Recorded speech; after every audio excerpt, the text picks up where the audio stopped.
Hello everyone, Anders with Mind the Shift. I guess I look like I've just come out of the shower or something, or like a drowned cat, but that's not the case actually. I've only been out I just came in from running some errands, and I was out in the very challenging spring weather here in Stockholm. It was a combination of rain, sleet, hail, and all other kinds of precipitation, I guess, and I got it all in my head, and now the sun is shining. So anyway, that's why I look the way I look in my hair right now. Anyway, it's Friday, and I got a few thoughts on my mind. The first thought that came to my mind just now was, talking about being out in the challenging weather, having all this hail in my face. I got this thought that many people say, oh, well, at least you feel that you're alive. You feel that you're alive when you're in that kind of weather. And I kind of get what they mean. And I've been saying those things myself. But then I thought, is that really the thing, that I feel that I'm alive? I feel very much alive when I'm sleeping and dreaming. And I feel very much alive when I'm meditating. And I feel very much alive when I'm creating. And when I'm doing all sorts of things.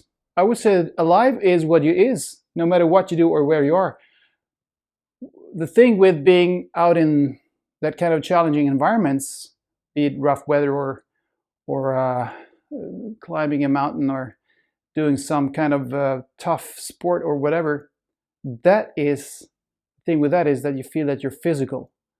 Oh, I can really feel that I'm physical. I'm in the physical now. I live a physical life. That's what you're feeling. And then if you embrace that challenge, you are being present, which is wonderful. But you can be present when you're creating, of course. That's the thing with the creative process. You're being present.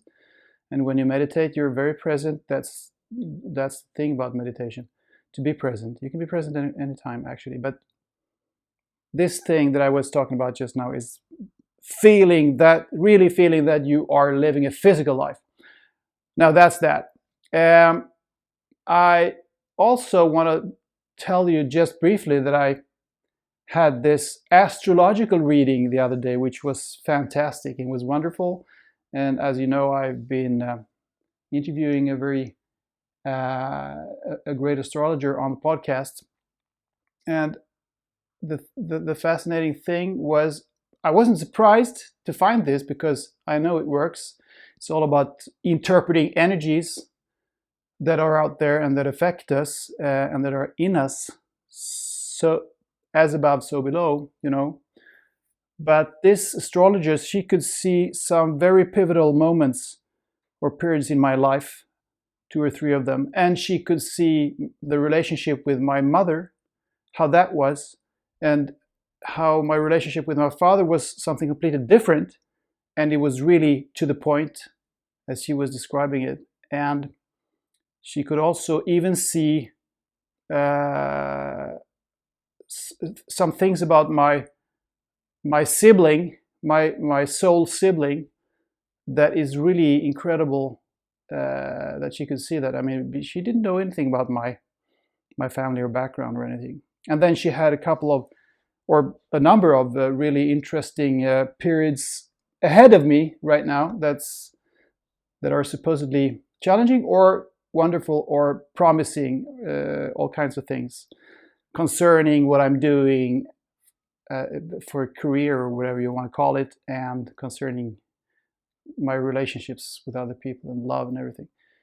So that's kind of cool. I really love that. And as I said, I'm not surprised that she could see that many things, because to me, it's we have this imprint. It's like a blueprint, an imprint that we have with us when we are born here. And then there is another thought I want to connect to this, namely the fact that we have this imprint shows that we come from somewhere into this world, and we're probably going back to this more or less the same place afterwards also. But and how can you prove this? People are often, of course, objecting that you can't prove this. It's just a theory. It's just a story. And that's true in a way.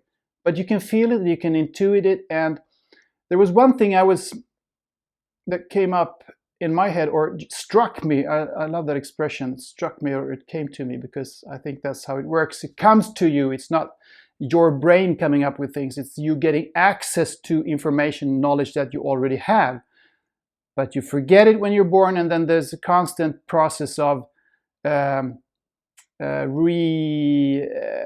conquering all this knowledge that you already have. Anyway, the thought was that if you look at small children, very young children, like when they're 2 or 3 or 4 or 5 years old, when they get to become 6, 7, they are for the most part becoming more and more wired into the physical life and to the matrix of the adult life, or the structural life, the societal life, and they go to school and all that, so they become more alike adults.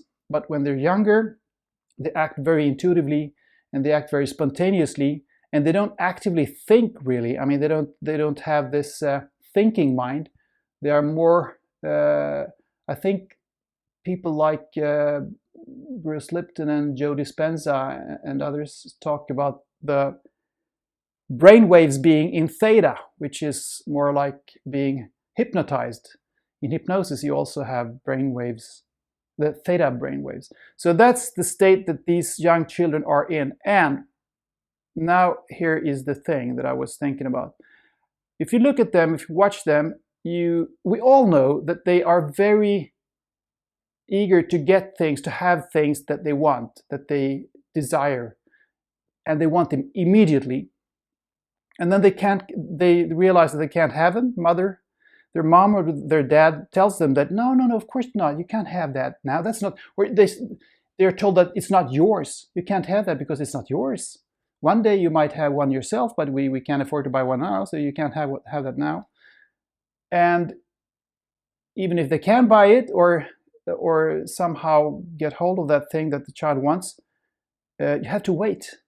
You can't have it now. You can't have everything now. And the child is truly surprised, isn't it? I mean, the boy or the girl is really surprised and frustrated and sad and starts crying often because he or she can really not understand why they can't have that thing now, or why they can't have it because it's someone else's.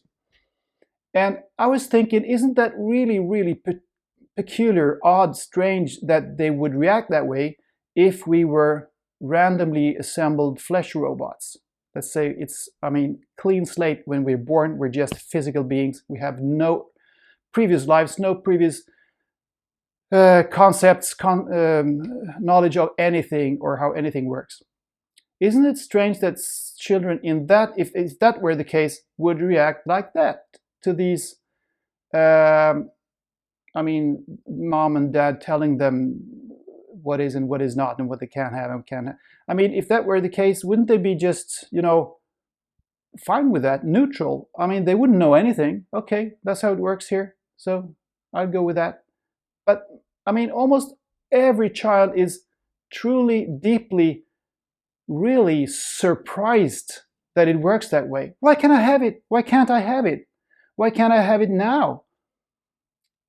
I don't know. Maybe it's I'm crazy, but I've been thinking about that, and I've come to the conclusion that it's really something fishy here. To me, it says that they would not react in that way hadn't they had some kind of knowledge of a world or a realm or a life way of living where these things were natural, that you have what you desire when you want it, and there is no yours or mine. It just is. It's just a world of experiences that you can have. You can desire or not desire. So that was my very deep thought for this Friday. Now, I hope you all have a very beautiful weekend. See you next time. Bye-bye.